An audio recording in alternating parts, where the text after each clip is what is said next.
down the mighty Mississippi on a little raft so frail. Huck and Jim, they faced the currents, following a hopeful trail. Past the settled towns and cities, through the backwater and the haze, chasing freedom on the water, living out their river days. Just two souls against the river's might. Against the river's might. 네, 여러분 반갑습니다. 프린스 바건의 브라이언입니다. 오늘은 닮은 듯 다른 두 탈출의 비밀, 허클베리 핀의 모험과 쇼생크 탈출을 엮어봤습니다. 미국이 낳은 최고의 소설가, 그리고 미국 정신의 대변자인 마크 트웨인과 그리고 그로 인해서 미국 문학의 최고봉으로 손꼽히는 이 허클베리 핀의 모험, 네, 그리고 절망의 감옥을 뚫는 희망, 제도화를 극복한 인내와 용기, 바로 쇼생크 탈출입니다. 이 책과 이 영화를 본 분도 계실 거고, 그리고 우리 학생들 입장에서는 처음 들어보는 사람들도 있을 텐데, 이 두 개는 절묘하게 비슷한 점이 많습니다. 네, 그래서 여러분들이 제 이 강의를 통해서 느낄 수 있는 부분들을 하나하나 잘 체크를 해 나가시면 좋지 않을까, 그렇게 생각을 합니다. 19세기 미국 남부를 배경으로 한 소설과 20세기 중반 교도소를 배경으로 한 영화이고요. 그리고 겉보기에는 시대도 배경도 전혀 다르지만 억압으로부터의 탈출, escape from the oppression, 그리고 구원을 향한 우정, friendship for protection, 매우 깊은 문제의식을 공유하고 있습니다. 그래서 이 내용에 대해서 간략하게 설명드리고 그리고 하나하나 알아보도록 하겠습니다. 먼저 왼쪽에 나와 있는 허클베리 핀의 모험은요, 폭력적인 아버지와 자신을 숨막히게 하는 문명사회의 규칙으로부터 도망친 백인 소년, 이름이 헉이고요. 그리고 노예로 팔려갈 위기에서 도망친 흑인 노예 짐의 이야기입니다. 두 사람은 뗏목을 타고 미시시피 강을 따라 내려가며 자유를 향한 거친 모험을 펼칩니다. 그런데 여러분, 혹시 미시시피 강을 본 적이 있나요? 지도를 한번 제가 보여드리겠습니다. 지도로 한번 검색을 해보도록 하죠. 자, 지도로 검색을 해보겠습니다. 미시시피. 자, 네, 미시시피는 주도 있어요. 주도 있는데 제가 이 상황에 여기서 여기 뒤에 강을 한번 넣어보겠습니다. 미시시피 강이라고 되어 있죠. 네, 이렇게 되어 있습니다. 자, 그래서 여기 한번 왼쪽에 보시면 미시시피 강은 미국에서 두 번째로 긴 강으로 중한 평원을 유역으로 하고 미네소타주 북부의 이타스카호 등 수많은 호수를 수원으로 하여 멕시코만으로 흘러든다라고 되어 있습니다. 미시시피 강의 지류인 미주리 강으로 길이는 3,767km. 네, 여러분 상상되시나요? 네, 3,767km입니다. 네, 지구의 지름과 반지름을 한번 생각해 보시면 좋지 않을까 싶은데, 일단 뭐 과학 시간이 아니니까 그 정도로 하고 넘어가겠습니다. 자, 그럼 이 상황에서 지도를 한번 이렇게, 네, 이렇게만 보더라도 지금 미시시피 강이 여기에 위치해 있다라고 보시면 되겠습니다. 네, 왼쪽으로는 캔자스시티, 오른쪽으로는 시카고, 네, 그리고 오른쪽으로는 인디애나폴리스, 네, 이렇게 나와 있는데요. 일단 이렇게 보면서 제가 준비한 파일들도 한번 보도록 하시죠. 이렇게 지금 여러분들이 알아보기 쉽게 조금 작게 한번 표현을 해봤습니다. 예, 보시면 아까 뗏목을 타고 미시시피 강을 따라 내려간다라 그랬는데, 이게 말이 강을 따라 내려가는 거지. 지금 여기 보이죠? 미시시피 강이. 그런데 요거를 이제 사파로 표현하면 이렇습니다. 네, 여기서 쭉 화살표 방향으로 내려오는 거예요. 지금 여기 보이나요? 말도 안 되는 그런 일이 벌어졌다라고 생각을 하시면 됩니다. 그 다음 쇼생크 탈출 한번 얘기해 보겠습니다. 예, 이 감옥에 있는 이 사람은요, 아내를 살해했다는 누명을 쓰고 악명 높은 쇼생크 교도소에 수감된 은행가 앤디입니다. 네, 이 사람의 이름은 이제 영화상에서는 앤디가 되겠고요. 그리고 교도소에 완벽하게 적응해 살아가던 장기수 레드, 이제 이 사람이 레드, 이 사람은 아니겠고요. 예, 레드가 있습니다. 레드 이야기입니다. 앤디는 수십 년에 걸쳐 자유를 향한 치밀한 계획을 세우고 레드는 앤디를 통해 잃어버렸던 희망을 되찾게 됩니다. 사실은 영화를 꼭 보시기를 권유드립니다. 네. 저는 이 영화를 보고 나서 소름이 돋았는데요. 사실 상상을 초월하는 그런 전개였습니다. 네, 그리고 제 인생 영화라고 할 수 있을 만큼 네, 훌륭한 영화라고 생각을 하고 있고요. 소설과 영화의 소름 돋는 평행 이론에 대해서 좀 말씀을 드려보도록 하겠습니다. 이 작품이 묘하게 겹쳐 보이는 이유는요. 이야기의 뼈대와 상징들이 놀라울 정도로 비슷하기 때문입니다. 첫 번째, 탈출을 합니다. 허클베리 핀도 탈출을 해요. 헉과 짐은요, 육체적으로 노예제도, 우리 slavery system이라고 얘기하죠. 노예제도와 폭력으로부터 도망치는 거지만 정신적으로는 당시 사회의 인종차별적 편견과 위선으로부터 탈출하는 겁니다. 그래서 저는 여러분들에게 그냥 이것만 가르치는 게 아니라 영어 단어도 좀 알려드리도록 하겠습니다.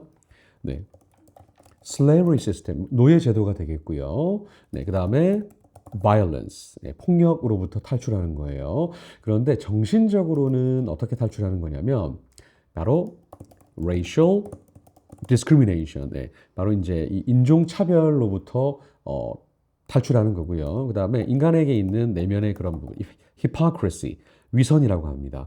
위선이라는 단어를 모르는 사람들을 위해서 제가 국어사전에서 한번 정리를 해드리면 위선은 겉으로만 착한 체를 하거나 거짓으로 꾸민다라는 뜻입니다. 영영사전에서도 이 의미를 한번 볼까요? pretend라는 단어가 아마 나올 가능성이 많아요. hypocrisy. 자, 볼까요? pretend라는 단어가 나와 있죠. 이게 뭐뭐인 척하다라는 뜻입니다. 그래서 when someone pretends to have certain beliefs or opinions that they do not really have, 실제로는 가지고 있지 않은데 그렇게 하는 척을 하는 겁니다. hypocrisy. 자, 잠시만요. 네, hypocrisy. 스펠링이 이게 ICY입니다. 네, 저도 오랜만에 hypocrisy가 되겠습니다. 네, CC 맞죠? CC.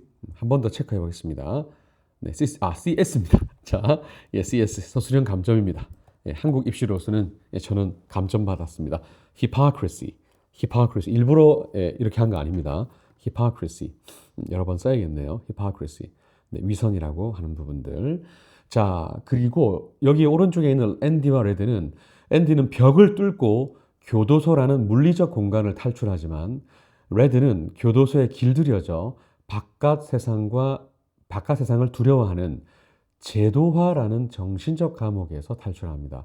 이게 수능에서 이 단어가 많이 나왔습니다. 특히 34번 지문에서 많이 나왔습니다. 수능 34번 지문에 보시면은요, institutionalized라고 표현하는데요. 스펠링 좀 정확하게 가야 될 것 같아요.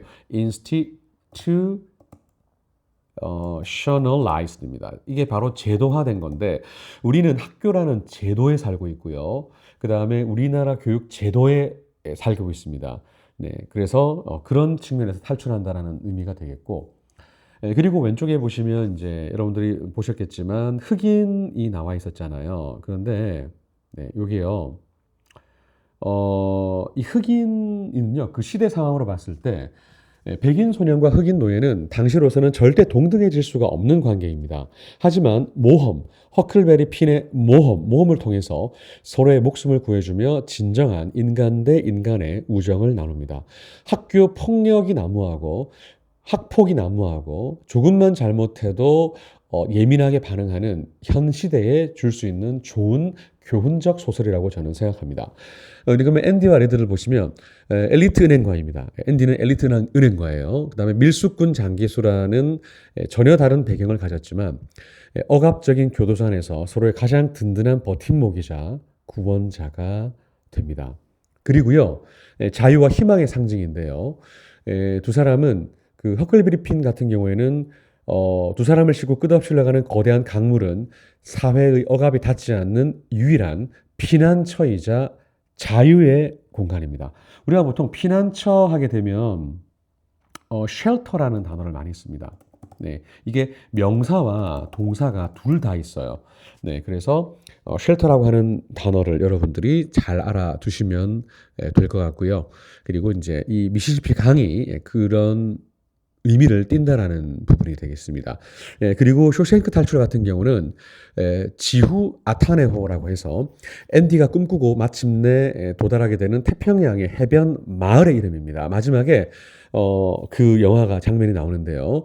앤디는 그곳을 기억이 없는 따뜻한 곳이라고 부르며 빗속에서 자유를 만끽하거나 푸른 바다에서 레드와 재회하는 등 물은 완전히 씻어내고 해방을 상징한다. 우리가 8월 15일을 광복절이라고 하지 않습니까? 그 광복절을 우리가 Liberation Day라고 얘기합니다. 네. 네. 왜냐하면 물론 우리가 이제 미국의 그 원자 폭탄 투하로 일본에 대한 투하로 이제 약간은 반강제적으로 이제 그 해방을 한 건 맞지만 어쨌든 자유로워졌기 때문에 independence라는 단어를 여기서 쓰지 않습니다. 7월 4일이 미국 같은 경우는 그 독립기념일인데 그 단어와는 조금 구별되는 단어를 쓰고 있다라고 보시면 되겠습니다. 그 다음에요. 부패하고 위선적인 체제에 대한 비판입니다. 허클베리 피는요, 종교와 도덕을 내세우면서도 노예의 죄를 정당화하고 무의미한 복수국을 벌이는 당시 문명인들의 위선을 꼬집습니다. 우리가 이거를 이제 풍자라고 얘기를 하죠. 네, 그리고 쇼생크 탈출 같은 경우는요, 겉으로는 성경을 읊고 교화를 외치지만 뒤에서는 살인과 돈 세탁을 일삼는 노튼 소장과 그 다음에 교도관들의 부패를 적나라하게 보여주고 있습니다. 여러분들이 지금 이제 제가 이 내용을 제가 선정한 이유가요. 단어를 외우는데 되게 힘들어 하잖아요. 그런데 단어를 그냥 외우는 게 아니라 이렇게 스토리 라인으로 외우게 되면 굉장히 도움이 많이 됩니다. 네. 그래서, 여러분들한테 이제 좀 드리고 싶은 말씀이 있어요. 그러니까 책이랑 영화를 좀 가까이 하세요. 국영수만 공부하지 마세요. 시험 기간이 되면 그냥 시험 공부하면 되고요. 그 전에는 여러분들이 세상과 부딪힐 수 있는 많은 것들을 자유롭게 하면 좋지 않을까라고 저는 생각을 하고 있습니다. 그래서 이제 시대적 배경이요. 그 허클베리 핀 같은 경우는 미국에서 남북 전쟁이 일어나기 전인 1800년 중반이 되겠습니다.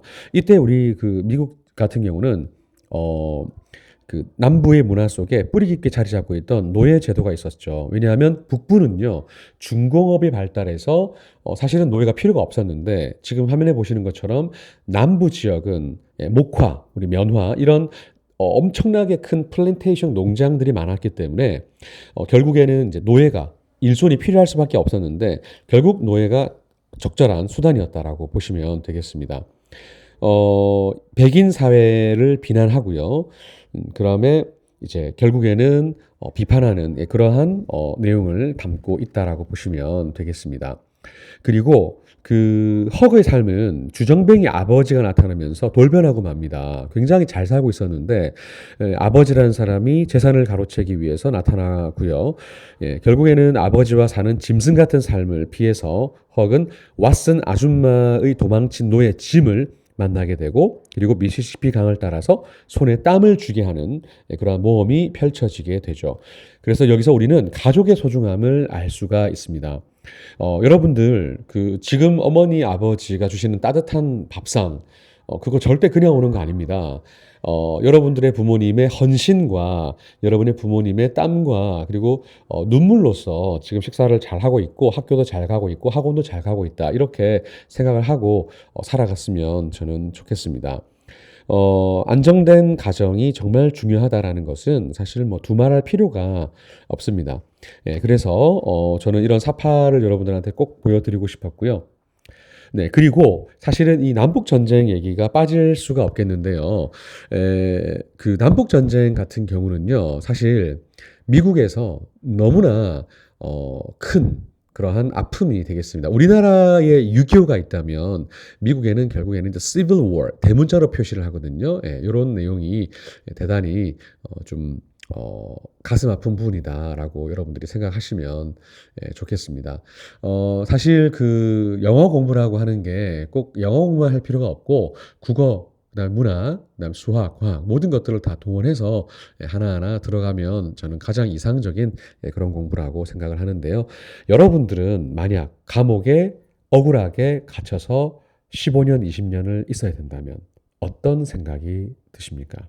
그리고 여러분들이 어쩔 수 없이 노예로 태어났다면 과연 어떤 삶을 살겠습니까?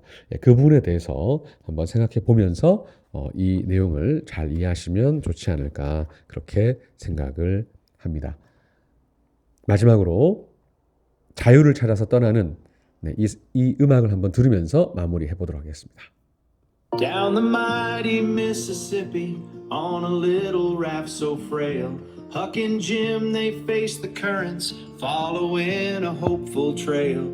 Past the settled towns and cities, through the backwater and the haze, chasing freedom on the water, living out their river days. Just two souls against the river's might.